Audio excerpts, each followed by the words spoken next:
Hay algo en la Navidad que hace que el mundo entero se detenga, aunque sea por un instante, para contemplar una imagen que lleva 2000 años repitiéndose. Un niño recién nacido en un pesebre, rodeado de animales, pastores y reyes que han viajado desde tierras lejanas siguiendo una estrella imposible. Es la escena más pintada, más cantada, más representada en la historia de Occidente.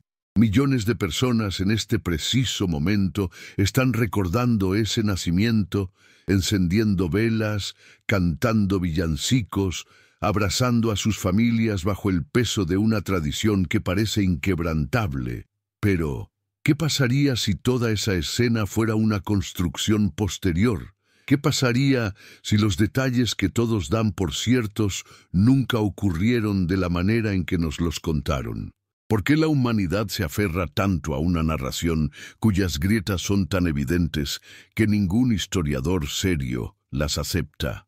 Y aquí, en este momento, te invito a que escribas en los comentarios desde qué país y ciudad estás viendo esto, qué hora es en tu lugar ahora mismo, porque esta pregunta nos atraviesa a todos sin importar dónde estemos, porque todos hemos crecido con esta historia grabada en lo más profundo de nuestra conciencia colectiva. Baruch Spinoza, el filósofo judío expulsado de su propia comunidad por atreverse a pensar con libertad radical, dedicó años de su vida a desarmar los textos sagrados con una frialdad que horrorizó a sus contemporáneos. No lo hizo por odio ni por desprecio, sino porque creía que la verdad debía ser más importante que el consuelo, que la razón debía prevalecer sobre el dogma y que las escrituras no eran palabras dictadas por Dios, sino textos humanos, escritos por hombres con intenciones políticas, sociales y teológicas muy específicas. Cuando Spinoza miró el nacimiento de Jesús, no vio un milagro incuestionable, sino una narrativa construida con capas de mitología, contradicciones y exageraciones que servían a un propósito: convertir a un hombre en un Dios. ¿Por qué necesitamos que los profetas nazcan de manera milagrosa? ¿Por qué no podemos aceptar que lo extraordinario de un ser humano radica en sus ideas y no en las circunstancias sobrenaturales de su llegada al mundo? ¿No será que la necesidad de lo milagroso revela nuestra propia inseguridad, nuestra incapacidad de creer en la grandeza humana sin el aval de lo divino?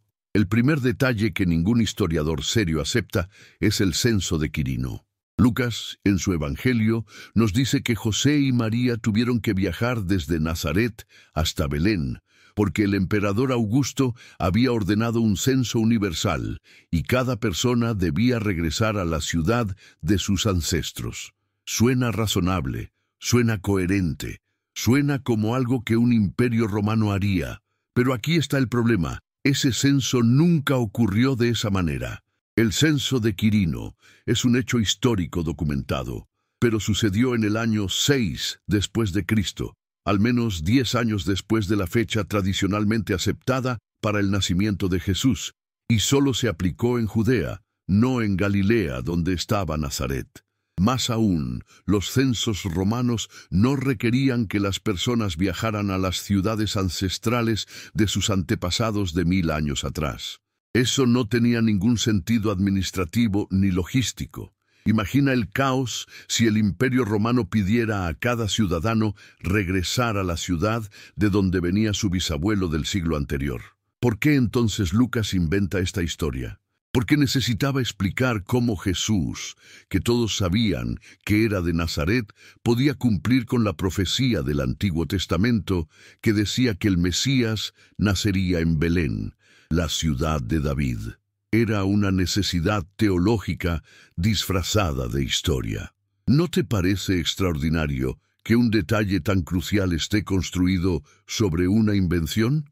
Spinoza habría preguntado: ¿y si aceptamos que Lucas simplemente se equivocó? ¿Y si admitimos que estaba escribiendo décadas después de los eventos, basándose en tradiciones orales, rumores y necesidades narrativas de su comunidad? ¿Qué nos impide reconocer que los evangelistas no eran reporteros modernos, sino teólogos que estaban construyendo un mensaje de fe? La honestidad intelectual exige que miremos estos textos con los ojos abiertos, sin el velo de la reverencia que nos han enseñado a llevar desde niños. Pero la Iglesia, durante siglos, ha preferido mantener la ficción antes que permitir que la razón erosione la fe. ¿Por qué la Iglesia teme más a las dudas que a las herejías? Porque las herejías se pueden combatir, se pueden quemar en hogueras, se pueden condenar públicamente, pero las dudas se propagan en silencio, crecen en las mentes de los creyentes y no hay inquisición que pueda detenerlas. El segundo detalle absurdo es la estrella de Belén. Mateo nos cuenta que unos magos del oriente vieron una estrella que los guió hasta el lugar exacto donde había nacido el rey de los judíos. Una estrella que se movía, que se detenía sobre una casa específica, que aparecía y desaparecía según la conveniencia narrativa. Los astrónomos han intentado durante siglos encontrar una explicación natural para este fenómeno. ¿Fue un cometa? ¿Una conjunción planetaria? ¿Una supernova? Todas estas teorías tienen un problema fundamental. Ningún fenómeno astronómico puede guiar a alguien hasta una casa específica en una aldea pequeña. Las estrellas están a distancias tan incomprensibles que parecen moverse igual para todos los que las observan en el mismo hemisferio. Si una estrella realmente pudiera señalar un lugar específico en la Tierra con esa precisión, todos en el mundo antiguo la habrían visto y habría quedado registrada en docenas de textos astronómicos de diferentes culturas. Sin embargo, aparte de Mateo, nadie más en todo el mundo antiguo menciona una estrella tan extraordinaria. ¿No te parece sospechoso? ¿No será que estamos ante un símbolo literario? Una metáfora de la luz divina que guía a los gentiles hacia el nuevo Salvador, más que un evento astronómico real. Spinoza entendió que los milagros no son pruebas de lo divino, sino proyecciones del deseo humano de sentir que hay algo más grande que nosotros interviniendo en el mundo. Queremos creer que el universo se reorganiza para los momentos importantes de la historia humana, que las leyes naturales se suspenden cuando nace alguien especial. Pero, ¿qué significa que un dogma se derrumbe ante la razón? Significa que la fe que dependía de él era débil desde el principio, que necesitaba el apoyo de lo imposible para sostenerse. Una fe verdadera, argumentaría Spinoza, no necesita milagros, no necesita que las estrellas rompan sus órbitas, no necesita que el cosmos se doble ante la voluntad de un Dios antropomórfico. La verdadera espiritualidad radica en entender las leyes inmutables de la naturaleza, en encontrar a Dios en la estructura misma de la realidad, no en sus supuestas violaciones. Y aquí te pido que compartas este video con alguien cercano, con esa persona que sabes que piensa profundamente sobre estas cuestiones, que no teme cuestionar lo que siempre le han enseñado, porque este mensaje no es solo para ti, sino para todos los que buscan la verdad más allá del confort de las tradiciones heredadas. Compártelo con el deseo sincero de que reciban bendiciones en su familia, porque cuestionar no es destruir, sino iluminar. No es perder la fe, sino transformarla en algo más auténtico, más profundo, más honesto. El tercer detalle que ningún historiador acepta es la visita de los Reyes Magos. Mateo menciona a magos del Oriente, pero no dice cuántos eran, no dice sus nombres, no dice que fueran reyes. La tradición cristiana posterior convirtió a estos personajes vagos en tres reyes con nombres exóticos: Melchor, Gaspar y Baltasar, representando las tres edades del hombre y las tres razas conocidas del mundo antiguo. ¿Por qué tres? Porque trajeron tres regalos: oro, incienso y mirra. Pero esto es pura especulación piadosa sin ningún fundamento textual. Más problemático aún es el contenido de su visita. Mateo dice que estos magos llegaron a Jerusalén preguntando por el recién nacido rey de los judíos, lo que provocó que Herodes se alarmara y ordenara la masacre de todos los niños menores de 2 años en Belén. Una masacre tan horrible que debería haber quedado grabada en múltiples fuentes históricas. Sin embargo, Josefo, el historiador judío que vivió en el siglo I y que documentó meticulosamente todos los crímenes de Herodes, incluyendo el asesinato de su propia esposa e hijos, nunca menciona esta masacre de inocentes. ¿Cómo es posible que un evento tan atroz, tan dramático, tan memorable, no aparezca en ningún registro histórico fuera del Evangelio de Mateo? La respuesta es incómoda, pero clara. Probablemente nunca sucedió. Mateo estaba construyendo un paralelo deliberado con Moisés, quien también fue salvado de una masacre de bebés varones ordenada por un tirano. El patrón es demasiado obvio. El profeta nuevo debe repetir la historia del profeta antiguo para legitimarse. Spinoza habría dicho que esto no es historia, sino tipología, una forma de escritura en la que los eventos se moldean para que se ajusten a patrones preestablecidos, para que la nueva figura cumpla con las expectativas de la antigua. ¿Por qué necesitamos que Jesús sea un nuevo Moisés? Porque la audiencia judía del siglo I necesitaba ver esa continuidad, necesitaba sentir que el Dios que había liberado a sus ancestros de Egipto seguía actuando en su historia. Pero esto no es evidencia de lo divino, es evidencia de cómo funciona la construcción narrativa religiosa. El cuarto detalle absurdo es la anunciación misma, el momento en que un ángel se aparece a María para decirle que concebirá un hijo del Espíritu Santo. Lucas nos da una descripción detallada de esta conversación privada, con diálogos específicos entre María y el ángel Gabriel.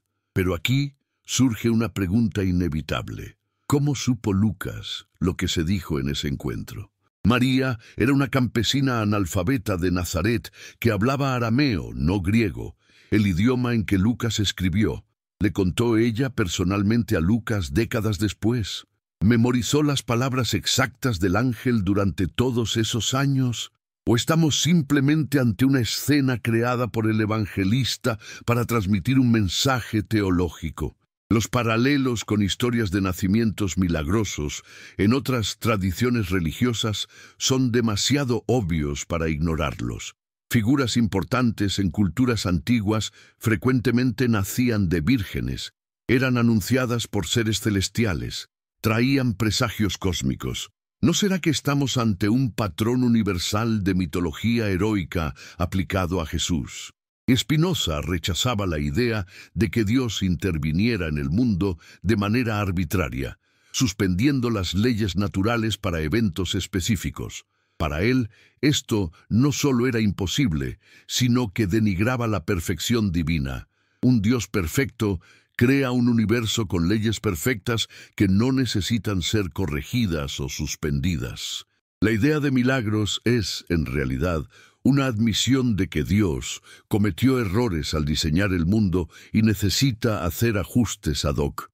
¿No será que la verdadera fe comienza cuando las certezas se quiebran? Cuando dejamos de depender de lo milagroso para sostener nuestras creencias y empezamos a buscar la divinidad en lo natural, en lo racional, en lo que podemos entender y verificar. Esta es la herejía de Spinoza, y es por esto que fue excomulgado, maldecido, borrado de su comunidad con una severidad que raramente se había visto. Pero, ¿quién tenía razón? ¿Los que defendían dogmas insostenibles o el que se atrevió a pensar libremente? El quinto detalle ridículo es el viaje de María y José a Egipto para escapar de Herodes. Otro elemento que solo aparece en Mateo y que no tiene ningún respaldo histórico. Mateo lo incluye porque necesita que Jesús repita el éxodo de Israel. Así como el pueblo judío salió de Egipto bajo Moisés, Jesús debe salir de Egipto para cumplir con la profecía: De Egipto llamé a mi hijo. Pero esta profecía, en su contexto original en Oseas, no se refiere al Mesías, sino al pueblo de Israel saliendo de la esclavitud. Mateo la está reinterpretando, forzándola a encajar en su narrativa. ¿Cuántas veces hemos visto esto en la historia de las religiones? Textos antiguos citados fuera de contexto, reinterpretados, manipulados para servir a nuevos propósitos. Spinoza dedicó gran parte de su tratado teológico-político a demostrar exactamente esto, que los profetas y evangelistas no estaban transmitiendo verdades eternas, sino interpretaciones culturalmente situadas, políticamente motivadas, históricamente contingentes. ¿Por qué la humanidad teme tanto a la verdad? Porque la verdad es incómoda. Porque destruye la comodidad de las narrativas simples que nos enseñaron en la infancia. Porque admitir que los textos sagrados son humanos, falibles, contradictorios, significa que tenemos que asumir la responsabilidad de nuestra propia búsqueda espiritual, en lugar de delegar esa responsabilidad a instituciones, sacerdotes, libros antiguos. Y esto da miedo. Es más fácil creer que la verdad ya fue revelada hace 2000 años y que nuestra única tarea es aceptarla sin cuestionar. Pero Spinoza nos enseña que este tipo de fe no es fe en absoluto, es cobardía intelectual disfrazada de piedad. El sexto detalle absurdo es la presencia de pastores adorando al bebé Jesús en el pesebre. Lucas nos presenta esta escena pastoral hermosa. Ángeles aparecen a pastores en el campo, les anuncian el nacimiento del Salvador, y estos humildes trabajadores corren a adorar al niño. Es una imagen poderosa de que el reino de Dios viene primero para los pobres y marginados, no para los poderosos. Pero hay un problema. En la sociedad judía del siglo I, los pastores no eran vistos como figuras nobles o puras. Eran considerados impuros porque trabajaban con animales, no podían cumplir con todas las leyes de pureza ritual y eran frecuentemente asociados con el robo y la deshonestidad. ¿Por qué entonces Lucas los coloca en el centro de su narrativa? Porque está haciendo un punto teológico. Jesús viene para los impuros, para los marginados, para los que no tienen lugar en el sistema religioso establecido. Esto es hermoso como mensaje, pero no es historia. Es teología expresada en forma de narración. ¿Qué significa? Que todo lo que creíamos saber sobre el evento más importante del cristianismo está construido sobre una base de invenciones teológicas. ¿Qué significa que los detalles que nos parecían más concretos, la estrella, el censo, los magos, la masacre, el viaje a Egipto, son todos cuestionables o directamente falsos? Spinoza diría que significa que hemos confundido el símbolo con la realidad, la metáfora con el hecho histórico. Los evangelistas no estaban escribiendo historia en el sentido moderno. Estaban escribiendo proclamaciones de fe. Estaban declarando que Jesús era el Mesías, usando el lenguaje y las imágenes que su audiencia podía entender. Pero nosotros, 2000 años después, hemos tomado esas proclamaciones de fe y las hemos convertido en dogmas históricos incuestionables, y cualquiera que se atreva a señalar las inconsistencias es acusado de atacar la fe misma. El séptimo detalle que ningún historiador acepta es la fecha misma del nacimiento.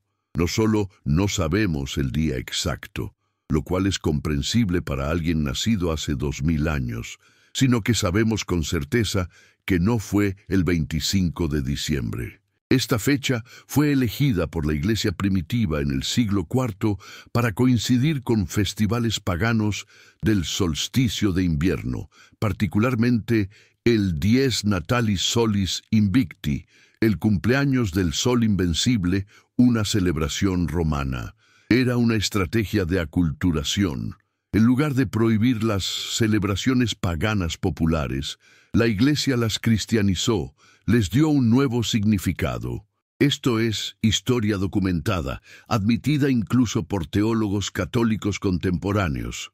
Y sin embargo, millones de cristianos celebran la Navidad creyendo que están conmemorando la fecha real del nacimiento de Jesús. ¿Es esto fe o es ignorancia perpetuada institucionalmente? Spinoza habría preguntado, ¿qué tipo de verdad necesita fechas inventadas para sostenerse? ¿Qué tipo de fe colapsa si admitimos que celebramos la Navidad en diciembre por razones políticas y culturales, no por razones históricas? Una fe madura, una fe que realmente confía en lo esencial de su mensaje, no necesitaría defender lo indefendible. Podría decir, sí, tomamos prestada la fecha de festivales paganos, sí, los evangelios contienen inconsistencias históricas, pero lo que importa es el mensaje de amor, justicia y transformación que Jesús predicó. Pero la Iglesia históricamente ha preferido mantener la ficción de la literalidad, porque teme que si las personas comienzan a cuestionar los detalles, terminarán cuestionando todo. Y en esto, la Iglesia puede tener razón, pero no de la manera que piensa. Las personas que cuestionan frecuentemente encuentran una fe más profunda, no la pierden. Lo que pierden es la fe ciega, la fe infantil, la fe que no resiste ningún escrutinio. El octavo y último detalle que ningún historiador acepta es quizás el más fundamental: el nacimiento virginal mismo. Mateo y Lucas son los únicos evangelios que mencionan esta doctrina, y sus relatos son mutuamente incompatibles en muchos aspectos. Marcos, el evangelio más antiguo, no dice nada sobre un nacimiento milagroso y comienza con Jesús ya adulto siendo bautizado. Juan, el evangelio más teológicamente sofisticado, tampoco menciona un nacimiento virginal, y de hecho parece contradecirlo cuando los vecinos de Jesús se refieren a él como el hijo de José. Pablo, cuyas cartas son los documentos cristianos más antiguos que tenemos, nunca menciona un nacimiento virginal. Dice que Jesús nació de una mujer, nacido bajo la ley, sin ninguna indicación de que este nacimiento fuera inusual. ¿No es extraordinario que la doctrina central del nacimiento milagroso de Jesús esté ausente de los textos cristianos más tempranos? La explicación más probable es que esta doctrina se desarrolló más tarde, cuando las comunidades cristianas comenzaron a competir con otras religiones del mundo helenístico, donde los nacimientos virginales de figuras heroicas eran comunes. Necesitaban demostrar que su líder era al menos tan especial como Mitra, Dionisio o los semidioses de la mitología grecorromana. Esto no es especulación salvaje, es el consenso de la mayoría de los historiadores bíblicos contemporáneos, incluyendo muchos que son cristianos practicantes. Pero este consenso académico raramente llega a los fieles en los bancos de las iglesias. ¿Por qué? Porque la Iglesia institucional ha decidido que proteger la doctrina es más importante que promover la verdad histórica. Spinoza vivió en una época en la que expresar estos pensamientos públicamente podía costarte la vida, y aún así tuvo el coraje de escribir que los milagros no existen, que los profetas eran humanos falibles, que las Escrituras son documentos políticos más que revelaciones divinas. Fue excomulgado a los 24 años, con un decreto tan severo que ningún judío podía hablarle, hacer negocios con él, acercarse a él físicamente o leer sus escritos. Vivió el resto de su vida en un semi-aislamiento, puliendo lentes para ganarse la vida modestamente, escribiendo sus tratados filosóficos que cambiarían el curso del pensamiento occidental. Murió joven, pobre, solo, pero libre. ¿Cuántos de nosotros tenemos ese coraje? ¿Cuántos de nosotros estamos dispuestos a perder la aprobación de nuestra comunidad, de nuestra familia, de nuestras instituciones religiosas para vivir en la verdad? Parte 2. Y así llegamos al corazón del conflicto entre fe y razón, ese combate que ha definido la historia intelectual de Occidente durante más de 2 milenios. No es un conflicto nuevo, no es algo que Spinoza inventó. pero él lo articuló con una claridad y una valentía que pocos antes se habían atrevido a intentar. Porque, ¿qué está realmente en juego cuando cuestionamos el nacimiento de Jesús? No estamos simplemente discutiendo detalles históricos menores, estamos preguntando algo mucho más fundamental. ¿Puede la verdad religiosa contradecir la verdad histórica y seguir siendo verdad? ¿Puede algo ser verdadero en un sentido espiritual pero falso en un sentido factual? La Iglesia durante siglos ha dicho que sí, que hay diferentes tipos de verdad, que la verdad de fe opera en un nivel diferente a la verdad empírica. Pero Spinoza rechazaba esta división. Para él, la verdad era una indivisible, coherente, o algo es verdadero o no lo es. No existen verdades contradictorias que sean ambas válidas en diferentes dominios. Esta postura es radical incluso hoy, en una época supuestamente secular. Vivimos en una cultura que ha aprendido a compartimentalizar, a decir que la ciencia explica el cómo y la religión explica el por qué, como si éstas fueran esferas completamente separadas que nunca deben tocarse. Pero esta es una solución de compromiso incómoda que no satisface a nadie realmente.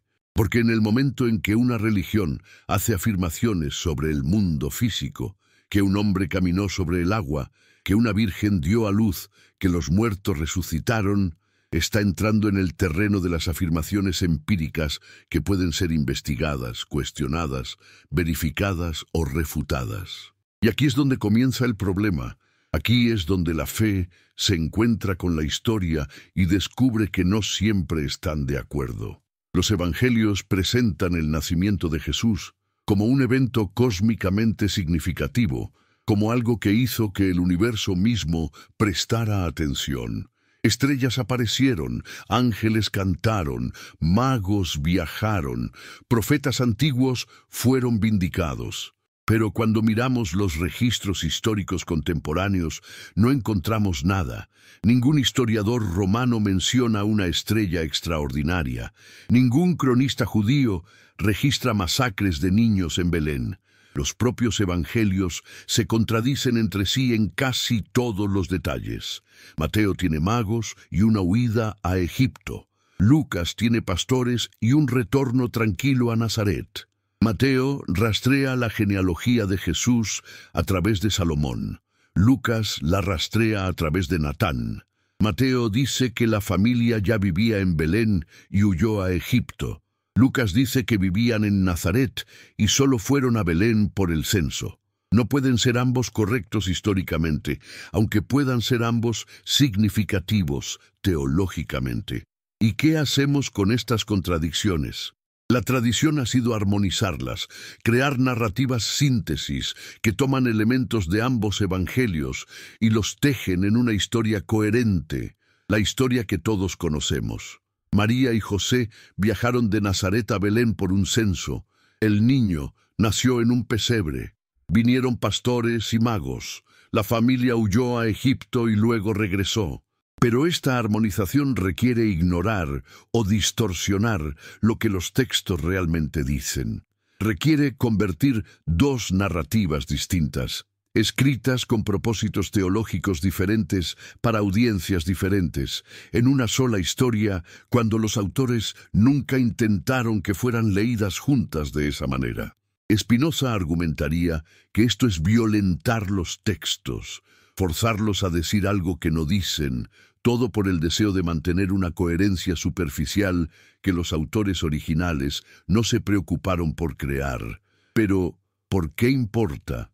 ¿Por qué no podemos simplemente aceptar la historia como nos la cuentan, disfrutar de la belleza de la Navidad, sentir el calor de la tradición sin obsesionarnos con detalles históricos? Esta es la pregunta que los defensores de la fe siempre plantean cuando se enfrentan a críticas históricas, y es una pregunta válida. Después de todo, las historias no necesitan ser históricamente precisas para ser significativas. La parábola del buen samaritano no necesita describir un evento real para enseñarnos sobre la compasión. Los mitos de creación no necesitan ser científicamente precisos para transmitir verdades sobre la existencia humana. Entonces, ¿por qué insistir en la historicidad del nacimiento de Jesús? La respuesta de Spinoza sería porque la Iglesia insiste en ella, porque el cristianismo, a diferencia de muchas otras tradiciones religiosas, ha anclado su fe no en verdades eternas abstractas, sino en eventos históricos específicos. El cristianismo afirma que Dios se encarnó en un momento específico de la historia, en un lugar específico, nació de una mujer específica. Esta es la doctrina de la encarnación y es central para la fe cristiana. Si Jesús no nació realmente de una virgen, si los milagros asociados con su nacimiento no ocurrieron, entonces todo el edificio teológico comienza a tambalearse. Porque si admitimos que los evangelistas inventaron o exageraron partes de la historia del nacimiento, ¿qué nos impide concluir que también inventaron o exageraron otras partes? ¿La resurrección? ¿Los milagros? ¿Las enseñanzas mismas de Jesús? Este es el miedo que subyace a toda la resistencia contra la crítica histórica de la Biblia. Es el miedo a la pendiente resbaladiza, la preocupación de que una vez que empiezas a cuestionar, no sabes dónde terminarás. Y este miedo no es infundado. La crítica histórica ha erosionado muchas creencias tradicionales.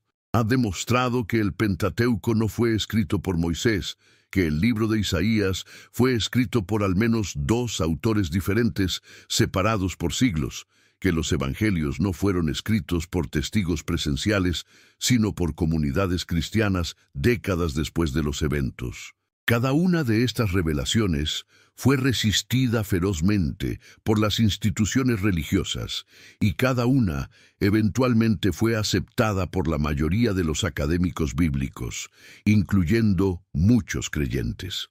La fe ha demostrado ser más resiliente de lo que sus defensores temían, pero también ha tenido que transformarse, ha tenido que volverse más sofisticada, más metafórica, menos literal. Spinoza estaba adelantado a su tiempo en este proceso. Él ya había llegado en el siglo XVII a conclusiones que la Academia Bíblica mayoritariamente aceptaría solo en el siglo XX. Argumentó que el Pentateuco fue compilado por Esdras después del exilio babilónico, no escrito por Moisés. Argumentó que los profetas eran hombres con imaginaciones vívidas, que interpretaban los eventos de su tiempo a través del lente de su cultura, no canales pasivos de revelación divina. Argumentó que los milagros son imposibles porque violarían las leyes eternas e inmutables de la naturaleza, que son expresiones de la esencia de Dios mismo.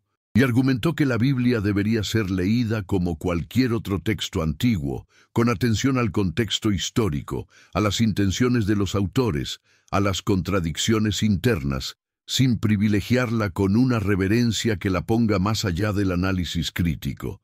Estas ideas le costaron todo. Su comunidad judía lo excomulgó con una maldición tan severa que ha resonado a través de los siglos. Los cristianos lo consideraban ateo, aunque él insistía en que amaba a Dios más puramente que aquellos que lo imaginaban como un tirano celestial manipulando el mundo como un titiritero. Los judíos lo veían como traidor, aunque él defendía el derecho del pueblo judío a existir y prosperar. Los filósofos lo admiraban, pero también lo temían, porque sus ideas eran tan radicales que podían desestabilizar todo el orden social. ¿Y qué ganó Spinoza con todo este sufrimiento? Ganó la libertad de pensar, ganó la integridad de vivir según sus convicciones, ganó un lugar en la historia como uno de los pensadores más influyentes de la modernidad. Pero en su propio tiempo, murió marginado, pobre y relativamente desconocido. ¿Vale la pena ese precio? ¿Vale la pena perder tu comunidad, tu familia, tu seguridad económica, tu paz social, solo por el privilegio de pensar libremente? Spinoza claramente creía que sí. Él escribió que la meta más alta de la vida humana es el conocimiento de Dios, y que este conocimiento no puede alcanzarse a través de la superstición, el miedo o la obediencia ciega a autoridades religiosas, sino solo a través del uso libre y riguroso de la razón. Para él, vivir en la verdad era más importante que vivir cómodamente. Vivir con integridad intelectual era más valioso que vivir con la aprobación social. Esta es una postura que pocos de nosotros tenemos el coraje de adoptar completamente, y sin embargo, algo en nosotros la admira, algo en nosotros reconoce que hay una nobleza en la búsqueda implacable de la verdad, sin importar el costo. Pero volvamos al nacimiento de Jesús y a lo que realmente está en juego cuando lo analizamos críticamente. Los 8 detalles que ningún historiador acepta no son trivialidades periféricas. Son elementos centrales de la narrativa navideña que todos conocemos. Sin ellos, la historia se desmorona, o al menos se transforma en algo mucho menos milagroso, mucho menos cósmicamente significativo. Y quizás eso es exactamente lo que necesitamos. Quizás necesitamos una historia más humana, más creíble, más conectada con la realidad histórica en lugar de con la mitología. Quizás un Jesús nacido de manera completamente normal, de padres humanos normales, en circunstancias históricas verificables, sería realmente más inspirador que un Jesús cuyo nacimiento está rodeado de imposibilidades históricas que requieren que suspendamos nuestro pensamiento crítico. Esto es lo que Spinoza proponía implícitamente. Una fe que no requiere milagros, que no depende de lo sobrenatural, que encuentra a Dios en la estructura racional del universo en lugar de en sus supuestas violaciones. Una fe que ve lo divino en las leyes naturales, no en su suspensión. Una fe que celebra a Jesús por sus enseñanzas éticas, por su valentía de confrontar las hipocresías de su tiempo, por su compasión hacia los marginados, no por las circunstancias milagrosas de su nacimiento o muerte. Esta es una fe muy diferente de la que la mayoría de las iglesias predican, pero es una fe que puede sobrevivir al encuentro con la modernidad, con la ciencia, con la historia, con la razón. ¿Por qué la Iglesia ha resistido tan ferozmente esta transformación? ¿Por qué ha preferido defender lo indefendible en lugar de adaptarse? Porque las instituciones religiosas, como todas las instituciones, están más interesadas en su propia preservación que en la búsqueda de la verdad. Reconocer que los evangelios contienen errores históricos, contradicciones y elementos míticos sería admitir que no son inerrantes, que no son dictados divinos, que son documentos humanos con todas las limitaciones que eso implica. Y si los textos sagrados son falibles, entonces la autoridad de la Iglesia que los interpreta también es falible. Esta es la verdadera amenaza, no contra la fe, sino contra el poder institucional. Spinoza entendió esto perfectamente, y por eso su tratado teológico-político dedica tanto espacio a analizar cómo las autoridades religiosas han manipulado las escrituras para mantener el control sobre las poblaciones. El mecanismo es simple pero efectivo. Presentar las doctrinas religiosas como revelaciones divinas incuestionables, aterrorizar a las personas con amenazas de condenación eterna si dudan, y crear una clase sacerdotal que monopoliza el acceso a lo sagrado. Spinoza argumentaba que esto no tiene nada que ver con la verdadera religión, que es interna, personal, basada en la razón y el amor, no en el miedo y la obediencia. La verdadera religión, decía, enseña justicia y caridad. Cualquier cosa más allá de eso es superstición disfrazada de piedad. Y los detalles milagrosos del nacimiento de Jesús, con toda su imposibilidad histórica, caen precisamente en esta categoría de superstición. No enseñan justicia ni caridad. Simplemente piden que creamos lo imposible como prueba de nuestra fe, como demostración de nuestra sumisión a la autoridad religiosa. Pero, ¿qué sucede cuando la fe se libera de estas cadenas? ¿Qué sucede cuando dejamos de necesitar milagros para creer? ¿Qué sucede cuando aceptamos que Jesús era completamente humano, nacido de manera normal, y que su importancia radica no en cómo llegó al mundo, sino en cómo vivió en él? Paradójicamente, esto puede profundizar la fe en lugar de destruirla. Porque si Jesús era completamente humano y aún así logró enseñar con tanta sabiduría, vivir con tanta integridad, amar con tanta plenitud, entonces su ejemplo se vuelve algo que nosotros, también siendo completamente humanos, podemos aspirar a seguir. Si era un semidios cuyo nacimiento fue orquestado por intervención divina, entonces es inalcanzable para nosotros. Pero si era humano, entonces su vida se convierte en un modelo posible, no una divinidad distante a la que adorar, sino un hermano mayor cuyo camino podemos intentar seguir. Esta es la herejía más grande de Spinoza. Sugerir que podemos tener espiritualidad sin sobrenaturalismo, que podemos tener devoción sin dogma, que podemos tener amor a Dios sin necesidad de templos, sacerdotes o libros sagrados infalibles. Para él, cada persona puede acceder directamente a lo divino a través del uso correcto de la razón, a través de la comprensión de las leyes eternas de la naturaleza. No necesitamos intermediarios, no necesitamos que nos digan qué creer. No necesitamos aterrorizarnos con infiernos ni sobornarnos con paraísos. Simplemente necesitamos pensar clara y honestamente, vivir éticamente, buscar conocimiento, amar la verdad. Esta visión era tan radical en el siglo XVII que lo convirtió en el hombre más peligroso de Europa. Y sigue siendo radical hoy, cuando millones de personas continúan dependiendo de autoridades religiosas para decirles qué pensar sobre los misterios de la existencia. Parte 3. Y así llegamos al clímax de esta reflexión, al punto donde todas las interrogantes que hemos planteado convergen en una pregunta fundamental que no puede eludirse. ¿Puede enterrarse la verdad para siempre? ¿Puede una institución, por poderosa que sea, por antigua que sea, mantener indefinidamente una narrativa que contradicha la evidencia histórica, la razón y la honestidad intelectual? La historia sugiere que no.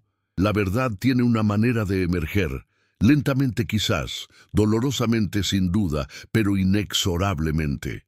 Y en el caso del nacimiento de Jesús, esa verdad ya ha emergido para aquellos dispuestos a mirarla. Los historiadores lo saben. Los académicos bíblicos lo saben, incluso muchos teólogos lo saben. Lo que queda es que este conocimiento se propague más allá de las academias, más allá de los seminarios, hasta las iglesias mismas, hasta los creyentes comunes que merecen honestidad de sus líderes espirituales. Pero esta propagación es lenta, porque hay fuerzas tremendas que se le oponen. No son solo instituciones religiosas preocupadas por su autoridad. Son también los propios creyentes que han invertido sus identidades, sus comunidades, sus sentidos de significado en estas narrativas. Cuestionar el nacimiento virginal no es simplemente un ejercicio intelectual. Es desestabilizar décadas de creencias, de tradiciones familiares, de recuerdos de infancia. Es preguntar si nuestros padres, nuestros abuelos, nuestros ancestros estaban equivocados, si vivieron bajo ilusiones, si transmitieron ficciones pensando que eran verdades sagradas.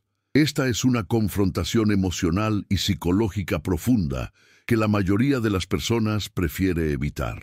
Es más fácil, más cómodo, menos aterrador simplemente aceptar lo que nos enseñaron y no hacer preguntas difíciles.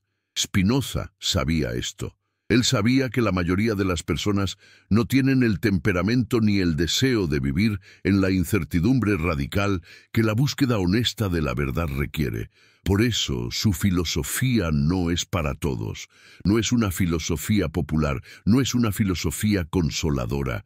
Es una filosofía para aquellos que valoran la verdad por encima de la comodidad, la claridad por encima del consuelo, la integridad intelectual por encima de la pertenencia social. Estos siempre serán una minoría. La mayoría de las personas necesita mitos, necesita rituales, necesita comunidades que les den estructura y significado, y no hay nada inherentemente malo en esto. El problema surge cuando los mitos se presentan como hechos, cuando las metáforas se congelan en dogmas, cuando la búsqueda de comunidad se convierte en la imposición de uniformidad intelectual. La Navidad puede seguir siendo significativa incluso si reconocemos que los detalles de la narrativa del nacimiento son invenciones teológicas.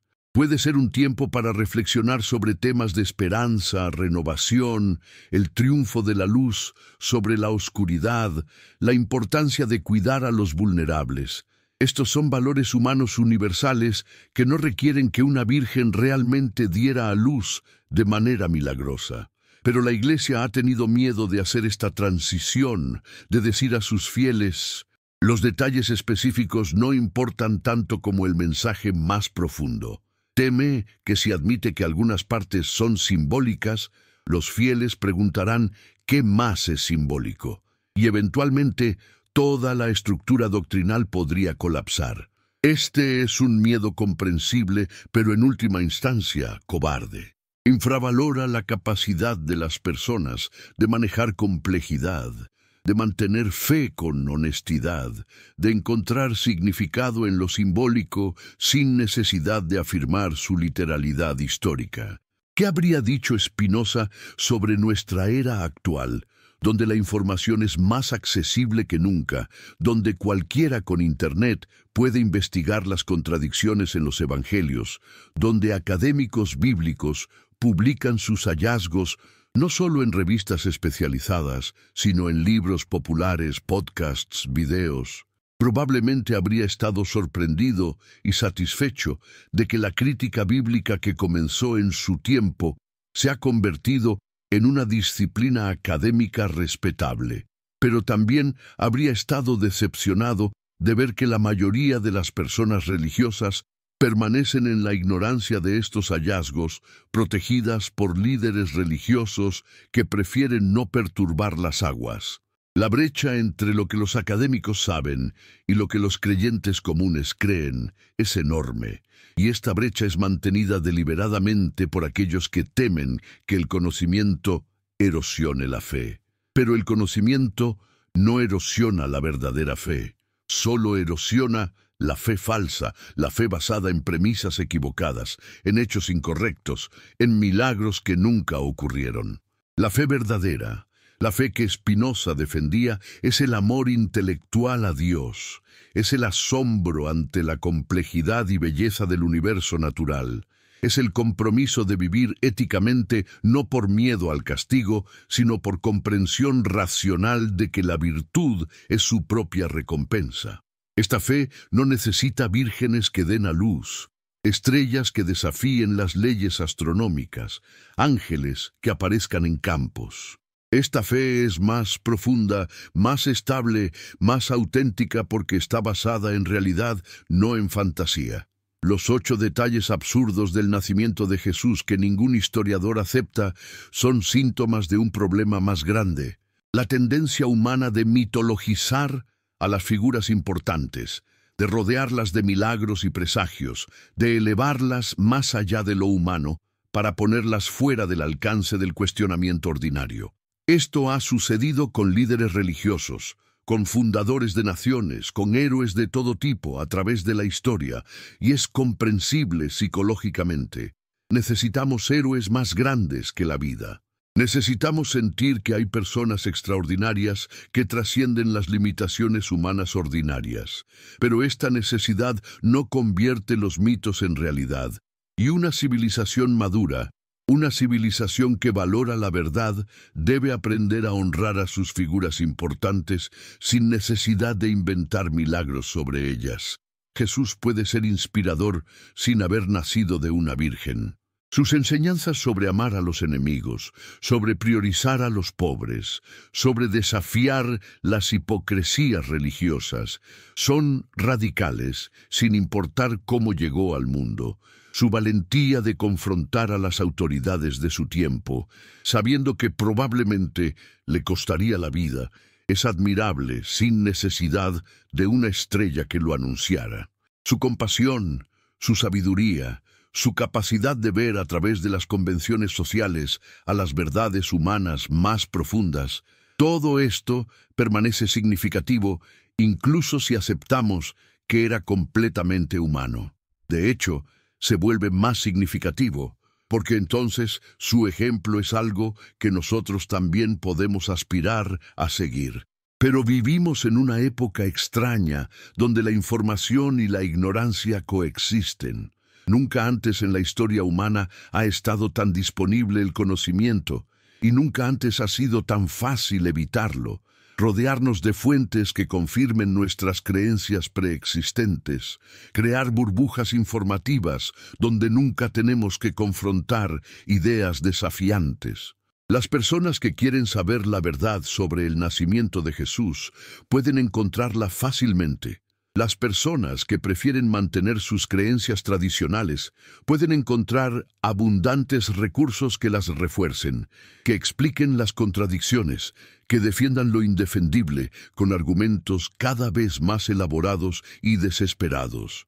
Y así la brecha se amplía, no se estrecha, a pesar de toda nuestra tecnología de comunicación. Spinoza no vivió para ver esta era, pero sus ideas son más relevantes ahora que nunca. Su insistencia en que la verdad debe buscarse sin miedo, sin concesiones a la autoridad o la tradición, sin preocupación por las consecuencias sociales, es precisamente lo que necesitamos. Su rechazo de aceptar afirmaciones extraordinarias sin evidencia extraordinaria es el fundamento del pensamiento científico moderno. Su argumento de que los textos religiosos deben ser analizados como cualquier otro texto histórico es la base de la crítica bíblica académica. Su visión de una espiritualidad sin sobrenaturalismo, de una devoción basada en la razón en lugar del miedo, es una alternativa que muchos modernos están redescubriendo después de abandonar las formas tradicionales de religión.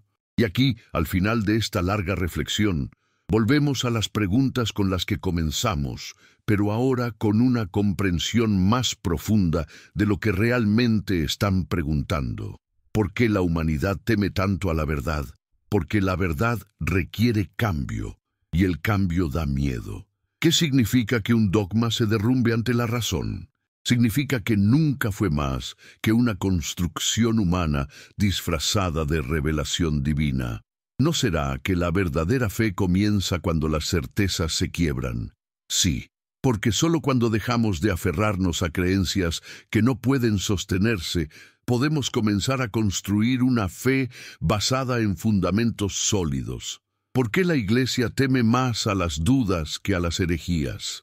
Porque las herejías son externas, atacan desde fuera, pero las dudas son internas, crecen desde dentro y son mucho más peligrosas para cualquier sistema de creencias autoritario.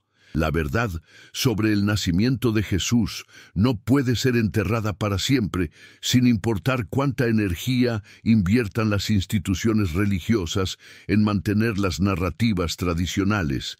Ya ha emergido en las academias. Ya es conocida por los expertos.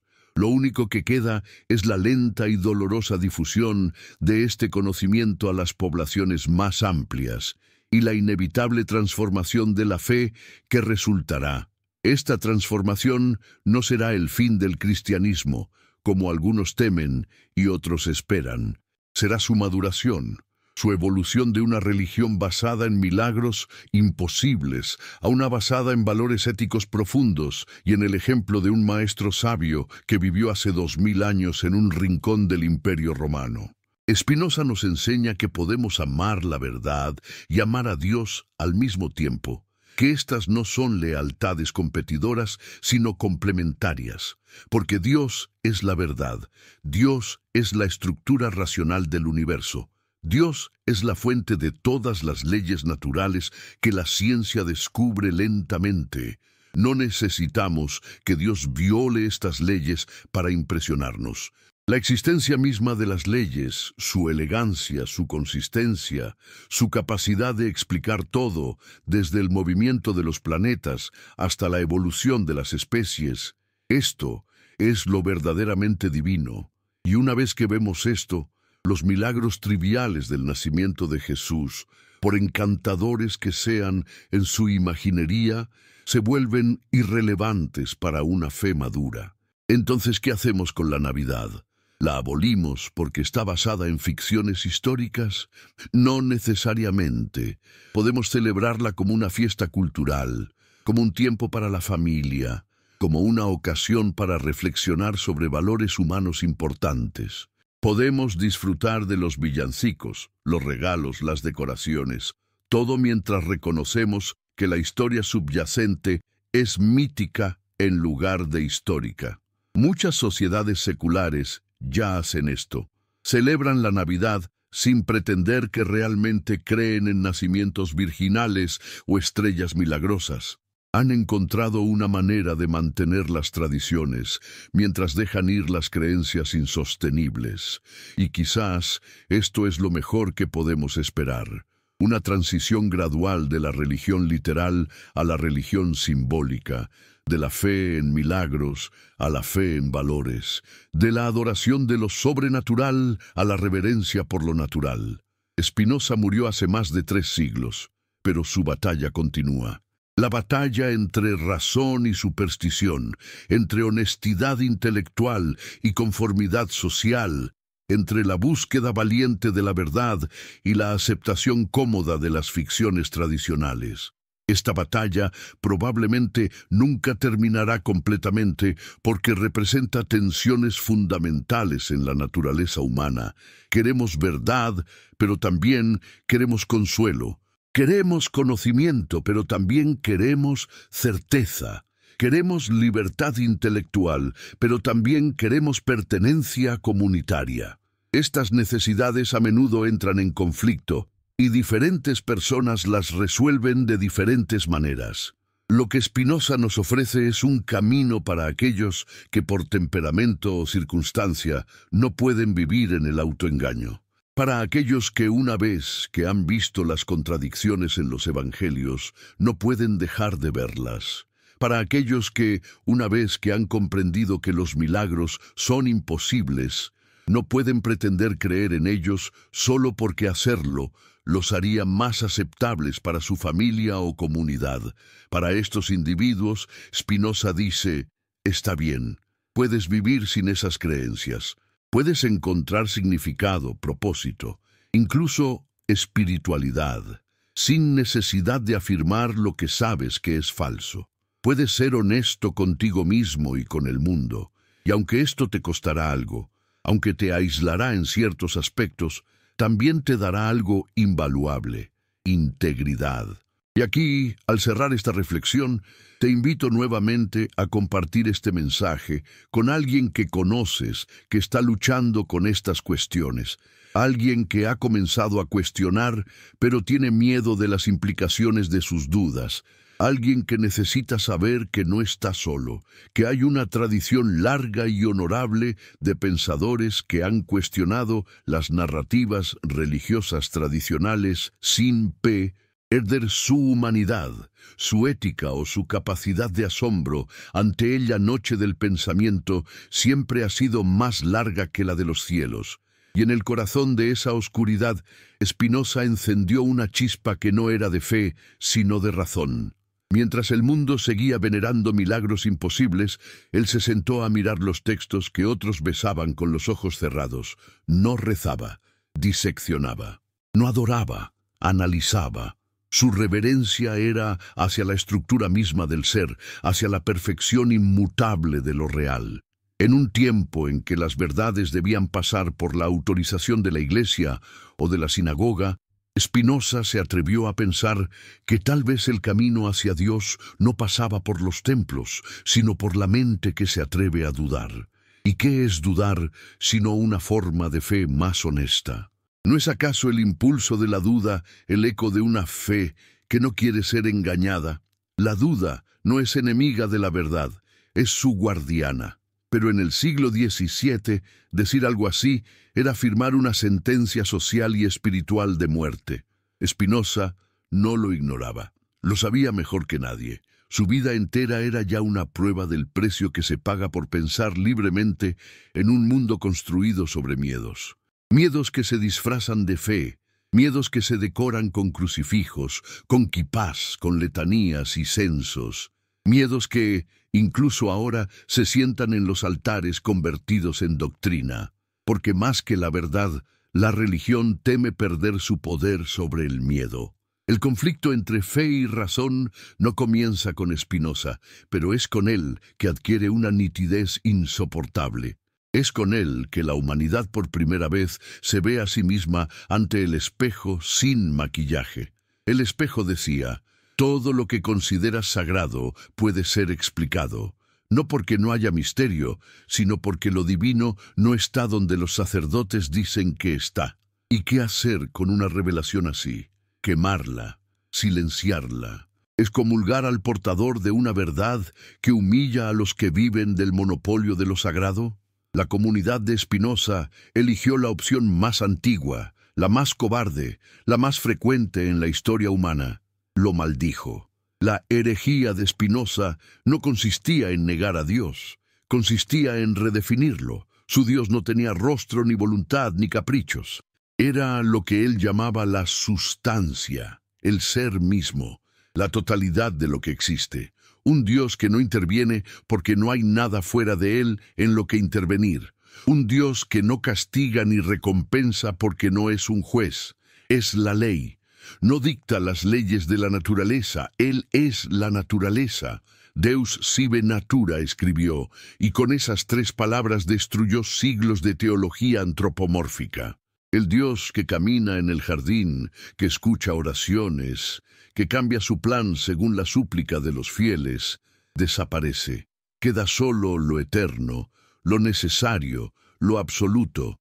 ¿Y acaso esa visión no es más grandiosa que todas las fábulas de ángeles y pesebres? ¿No es más impresionante un Dios, que es el tejido del ser mismo, que uno que baja a una cueva para nacer como un niño perseguido por soldados? Pero ese pensamiento tenía consecuencias devastadoras para la teología tradicional. Si Dios es la naturaleza, entonces los milagros son imposibles. Si las leyes naturales son expresiones de la esencia divina, entonces no pueden ser quebradas sin que Dios se contradiga a sí mismo. Esto implica que todos los milagros bíblicos son invenciones humanas, malinterpretaciones poéticas o políticas. La estrella de Belén, el nacimiento virginal, los ángeles cantando, todo eso se convierte en símbolo, no en hecho. ¿Y qué valen las religiones sin sus hechos, sin sus prodigios que obligan a creer? Las religiones necesitan el asombro, como un imperio necesita soldados. Spinoza, al eliminar los milagros, no atacaba solo una parte de la fe cristiana o judía. Atacaba el cimiento mismo donde las instituciones religiosas habían construido su poder. Porque si los milagros son imposibles, ¿para qué necesitamos sacerdotes? Si la naturaleza es el cuerpo de Dios, ¿qué sentido tienen los templos de piedra? Si el amor intelectual a Dios, la amor Dei intellectualis que Spinoza describe, es la forma más alta de fe, entonces, ¿qué sentido tienen los rituales externos? Spinoza no lo decía con odio ni desprecio, lo decía con una claridad que solo nace del amor genuino a la verdad. No quería destruir la religión, quería purificarla de sus mentiras.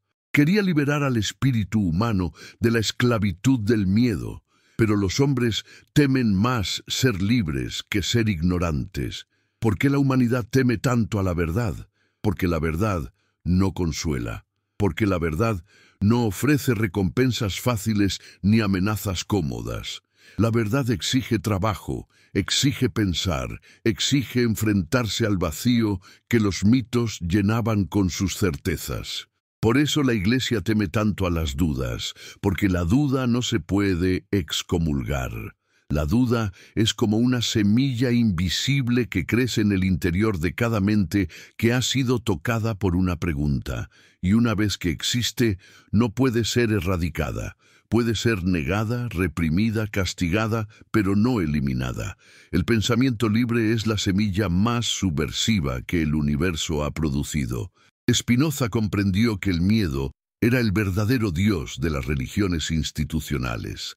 No el miedo a Dios, sino el miedo a estar sin Él. Los creyentes no temen a la divinidad, temen al silencio que quedaría si la divinidad desapareciera. Temen mirar el universo sin la idea de un Padre que los observa. Temen que la vida carezca de propósito si no hay quien la haya planeado. Pero ¿no es infinitamente más admirable un universo que existe sin ser necesario, sin un propósito impuesto? ¿No es mayor el asombro ante una realidad que no responde a nuestros deseos, que no se doblega a nuestras súplicas? ¿Por qué el alma humana insiste en convertir el misterio en una relación personal, en hablarle al infinito como si fuera otro ser humano con emociones humanas? El cristianismo hizo de ese impulso una institución, tomó el anhelo humano de sentido y lo cristalizó en dogma, dio nombres, fechas, genealogías, milagros, construyó narrativas donde los cielos se abren y los ángeles descienden, pero Spinoza vio que esa necesidad no era más que una forma refinada de miedo, el miedo a lo impersonal. Porque lo impersonal, lo inmutable, lo necesario, nos hace sentir insignificantes. Los hombres quieren dioses que los escuchen, no leyes que los ignoren. Quieren un Dios que los ame, no una sustancia eterna que simplemente es. Y sin embargo, no es precisamente esa impersonalidad lo que hace a Dios verdaderamente divino. Un Dios que atiende súplicas no es más que un superhumano, un monarca celestial. El Dios de Spinoza no necesita escuchar porque ya está en todo lo que escucha. No necesita amar porque Él mismo es el amor que sostiene las cosas en su existencia. No castiga ni premia porque su justicia no es una reacción, sino una estructura. Cada cosa actúa según la necesidad de su naturaleza, y todo lo que existe pertenece al orden eterno del todo. No hay milagros porque no hay violaciones, no hay pecado porque no hay rebelión, no hay cielo ni infierno porque no hay afuera de Dios. Esta visión, tan racional que se vuelve mística, era demasiado pura para el siglo XVII, demasiado peligrosa para quienes vivían del control espiritual. Spinoza fue llamado el hombre sin Dios, pero en realidad fue el único que se negó a reducir a Dios a una caricatura moral. Fue tildado de ateo porque su Dios no necesitaba ser adorado. ¿Cómo gobernar sobre hombres que no temen al infierno? ¿Cómo vivir del diezmo de almas que ya no sienten culpa? La libertad de pensamiento era una herejía no por lo que decía, sino por lo que implicaba políticamente, el fin del control. Pero volvamos al punto donde fe y razón se enfrentan, no como enemigos, sino como dos espejos enfrentados deformando su reflejo. ¿Qué sucede cuando la fe acepta el testimonio del sentido común, cuando la razón se atreve a tocar los textos sagrados sin miedo? Sucede lo mismo que cuando un niño crece. Las fábulas pierden su poder, pero el asombro cambia de forma. Jesús deja de ser una figura mítica suspendida entre el cielo y la tierra y se convierte en un hombre más real, más cercano, más admirable precisamente porque fue humano. Spinoza no habría negado el valor de sus enseñanzas. Habría dicho que en Jesús la razón alcanzó su perfecta expresión moral, que en él la mente humana comprendió más pura y directamente la necesidad del amor como extensión natural de la razón. Pero no necesitaba que naciera de una virgen para reconocer eso. Lo milagroso estaba en su pensamiento, no en su parto. ¿Por qué, entonces, La humanidad insiste en divinizar lo que debería humanizarse, porque lo divino es más manipulable que lo humano. Se puede usar la figura divina para justificar reyes, guerras, cruzadas, inquisiciones. Se puede matar en nombre de un Dios trascendente. En cambio, una figura puramente humana, ejemplo de pensamiento y compasión, no puede ser monopolizada tan fácilmente. Spinoza lo entendió. Cuanto más se eleva un profeta por encima de los hombres, más útil se vuelve para los poderes de este mundo. Cuanto más humano se vuelve, más peligroso resulta para ellos. El Jesús de los teólogos es seguro. El Jesús de la razón es revolucionario. La excomunión de Spinoza fue, en cierto modo, un eco de la condena de Sócrates. Ambos fueron castigados no por lo que negaban, sino por lo que despertaban. Sócrates enseñaba a pensar, Spinoza enseñaba a pensar sin miedo, y enseñar a pensar sin miedo ha sido siempre el crimen más imperdonable ante los sacerdotes de todos los tiempos. ¿Qué impulsa a un hombre a preferir la soledad a la mentira? ¿Qué poder interior hace que acepte ser maldito por su tribu antes que ser esclavo de la ignorancia colectiva?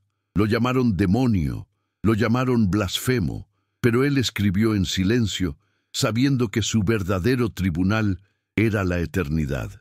Cuando Spinoza aborda los evangelios, no lo hace como enemigo de Cristo, sino como defensor de Cristo contra los cristianos. Dice, si Jesús hubiera venido hoy, ustedes lo habrían crucificado de nuevo, no por salvar almas, sino por salvar privilegios. Y en esto no hay odio, sino lucidez. El cristianismo, como toda religión institucional, se ha privado de la libertad que predicaba su fundador. Lo ha reemplazado por autoridad, y allí donde la autoridad manda, la razón muere. La fe se convierte en obediencia, el amor en servidumbre, la esperanza en superstición. El conflicto entre fe y razón es, en realidad, un conflicto entre libertad y miedo. No entre creer y no creer, sino entre creer libremente o creer porque otros lo ordenan. Spinoza proponía una fe libre, una fe que nace del entendimiento de las leyes eternas, una fe sin amenazas, una fe que no necesita infiernos para disciplinar ni cielos para sobornar. Una fe que se sostiene a sí misma, porque no depende de milagros frágiles ni de historias imposibles. Pero este tipo de fe no puede ser controlada, no puede ser administrada, no puede ser usada, por eso es peligrosa. ¿Y dónde queda entonces el nacimiento de Jesús? Queda donde siempre debió estar, en el ámbito del símbolo. El símbolo no es mentira, el símbolo es un lenguaje del alma. El problema no es creer en los símbolos, sino confundirlos con hechos. El pesebre, la estrella, los magos, el niño, son imágenes arquetípicas, no crónicas históricas. Nos hablan de la humildad de la verdad, que nace donde nadie la espera, de la búsqueda del sentido, que viaja desde Oriente guiada por una luz interior, del poder mortal que siempre intenta asesinar lo nuevo, como Herodes, y del exilio, del errar humano, del regreso al hogar espiritual. Todo eso puede seguir siendo profundamente cierto, incluso si jamás ocurrió literalmente. Pero la Iglesia no sabe, o no quiere, enseñar el lenguaje del símbolo. Prefiere el dogma, porque el dogma puede imponerse, el símbolo no. De este modo, lo que Spinoza ofrecía no era la destrucción del cristianismo, sino su redención. Al quitarle el ropaje del milagro, le devolvía su pureza ética. Al desnudarlo de teología, lo convertía nuevamente en filosofía espiritual. Pero eso es precisamente lo que las religiones no pueden permitir, convertirse en filosofía. Porque la filosofía no tiene pastores ni ovejas, tiene interlocutores. Todo lo que Spinoza escribió sobre los milagros, las profecías y las sagradas escrituras en su tratado teológico-político sigue siendo, 4 siglos después, la crítica más coherente de los fundamentos teológicos de Occidente. Allí plantea que la fe y la razón no deben mezclarse, no porque sean enemigas, sino porque pertenecen a órdenes distintos. La fe gobierna las acciones, la razón gobierna los pensamientos. La fe enseña a amar al prójimo, la razón enseña a comprender la naturaleza. La fe puede ser virtuosamente simple, pero nunca debe pretender ser ciencia. El problema surge cuando la fe abandona la humildad de lo moral y pretende dictar lo verdadero. Cuando la Iglesia dice no solo cómo debemos obrar, sino qué debemos pensar. Allí la libertad muere. Spinoza defiende entonces el derecho natural de pensar libremente, lo eleva al rango de necesidad divina. Si la mente es expresión de la naturaleza de Dios, pensar libremente es participar de su esencia. Prohibir el pensamiento es, para Spinoza, una forma de blasfemia. Solo quien no confía en la verdad teme al pensamiento libre. Y he aquí el punto más cruel de la historia. Los religiosos que dicen defender a Dios se comportan como si no creyeran en su verdad. Una verdad divina no necesita censores. Una mentira sí. Por eso toda religión que persigue herejes revela su propia inseguridad. La figura de Spinoza cruzando las calles de La Haya, solitario, invisible, con el abrigo negro impregnado del polvo del taller donde pulía lentes, es la metáfora más exacta del filósofo en la historia de la humanidad. El hombre que ve el mundo con tanta claridad, que todos los demás deben apartar la vista para no quedar cegados. Mientras los teólogos debatían sobre ángeles, él hablaba de óptica, pero su óptica era espíritu. Pulía lentes para mejorar la visión del cuerpo, pero cada razonamiento suyo era un lente para mejorar la visión del alma. Y cada lente que entregaba, igual que cada página que escribía, era un acto de resistencia. Ofrecía a los otros la posibilidad de ver por sí mismos. Y no fue ese, en el fondo, el mensaje de todos los verdaderos profetas. Abre los ojos. Jesús lo dijo al sanar a los ciegos. Buda lo dijo al despertar. Spinoza lo dijo al pensar. Todos predicaron lo mismo. La salvación, si existe, consiste en ver la realidad tal como es, no en repetir creencias, ni en pertenecer a una institución, ni en cumplir con rituales externos, sino en ver. Pero el acto de ver requiere valentía, requiere matar los ídolos internos que preferimos al vacío. ¿Cómo ver cuando toda la educación, toda la cultura, toda la familia se esfuerzan por mantenernos mirando hacia la pared del dogma? Spinoza apartó el rostro de esa pared y vio el resplandor que nadie quería mirar. ¿Y si la verdadera fe no fuera creer, sino entender? ¿Y si la fe perfecta fuera la que sobrevive a la muerte de todas las creencias? ¿Qué pasaría si Dios no quisiera adoradores, sino pensadores? Si esto fuera así, entonces Spinoza sería uno de sus santos más fieles, aunque la historia lo haya llamado ateo. La tradición eclesiástica se construyó sobre la idea de obediencia. Spinoza propuso lo contrario, obedecer al entendimiento, no a los hombres. Desplazó la autoridad de los templos a la mente. Esta revolución interior, más que cualquier argumento teológico, es lo que lo convierte en hereje. No hay poder más peligroso que el del hombre que obedece solo a su razón, porque un hombre así no pertenece a nadie, y la religión, como el Estado, vive de pertenencias. Por eso el conflicto entre fe y razón no es un episodio histórico, sino una condición eterna del espíritu humano. Cada generación debe elegir de nuevo entre el confort de la obediencia y la incomodidad de la libertad. En esta segunda parte del relato, Spinoza no es solo un personaje, es un espejo. En él miramos nuestra propia época, donde las viejas iglesias tecnológicas y mediáticas reemplazan a las de piedra, pero opera el mismo mecanismo, el miedo. La humanidad sigue necesitando mitos, ídolos, dogmas, ya no siempre religiosos, pero sí ideológicos, y la voz de Spinoza sigue preguntando desde la eternidad, ¿cuánto estás dispuesto a sacrificar por pensar sin miedo?